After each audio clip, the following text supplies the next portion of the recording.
Cooking రెసిపీస్కి స్వాగతం. ముందుగా బాదుషా అండి, చాలా చాలా బాగుంటుంది. స్వీట్ షాప్ స్టైల్లో ఉంటుంది అనమాట. నోట్లో వేసుకుంటే కరిగిపోద్దండి, ఆ విధంగా ఉంటుంది. దీన్ని ఏ విధంగా చేసుకోవాలో, దీనికి కావాల్సిన పదార్థాలు ఏంటో చెప్తాను. ముందుగా నేను కొత్త ఛానల్ అండి, సబ్స్క్రైబ్ చేసుకోండి, సపోర్ట్ చేయండి ప్లీజ్. దీన్ని చూసారా, ఈ బాదుషా తింటే ఎంత బాగుందో చూసారా, జ్యూసీగా. ఆ విధంగా చేసుకోండి. నచ్చినట్టయితే లైక్ చేయండి, షేర్ చేయండి, సబ్స్క్రైబ్ చేయండి. ముందుగా ఒక ప్లేట్ పళ్ళెం తీసుకొని దాంట్లో 1.5 కప్పు మైదా తీసుకోవాలండి. తీసుకున్న తర్వాత అందులో చిటికెడు సాల్ట్ వేసుకోవాలి. స్వీట్ కదా, టేస్ట్ బాగుంటుంది అన్నమాట.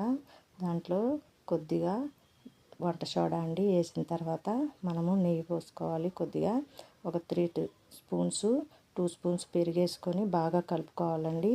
బాగా కలుపుకున్న తర్వాత కొద్దిగా వాటర్ పోసుకోవాలండి. ఎక్కువ వాటర్ పోయకూడదు.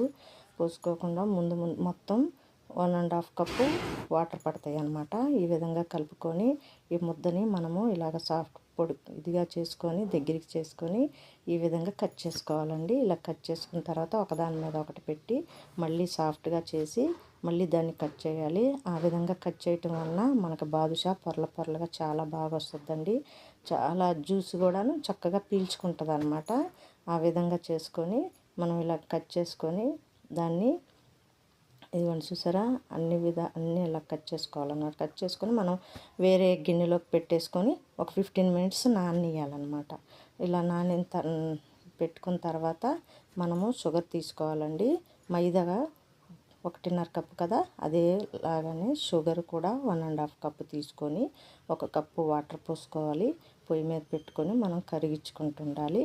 మనకి ఈ పాకము గట్టి పడకుండా ఉండటానికి నిమ్మరసం కానీ ఒక నిమ్మకాయ చెక్క కానీ వేసుకోవచ్చండి. ఈ విధంగా కరుగుతున్నప్పుడు మనం పాకం చూసుకోవాలి. పాకం అన్నమాట మనకి స్టిక్కీగా వస్తే చాలండి. మనకి ఇదిగోండి ఈ విధంగా వస్తే చాలు. మరి పాకం ముదురు పాకం కానీ లేత పాకం కానీ అక్కల, ఇదిగోండి ఈ విధంగా ఉంటే చాలు. లైట్గా ఇంకా స్టవ్ ఆఫ్ చేసేసి మనము అందులో ఇలాచీ పొడి వేసుకొని ఒకసారి కలిపేసేసి మూత పెట్టుకొని పక్కన పెట్టుకోవాలండి. తర్వాత మనము ఈ మైదా పిండి ఉంది కదండి, మనము నానబెట్టుకున్నాం కదా, 15 మినిట్స్ అయింది. అప్పుడు తీసి దాన్ని చూసారా, మనం కట్ చేసినప్పుడు పొరలుగా ఎలా వచ్చిందో ఈ విధంగా వస్తుంది అనమాట. మళ్ళీ ఒకసారి కలిపి చిన్న ఉండలుగా చేసుకొని మనం ఈ విధంగానండి రౌండ్గా చేసుకొని ఉండల్లాగా మధ్యలో మనం అలా బెజ్జం పెట్టుకోవాలండి.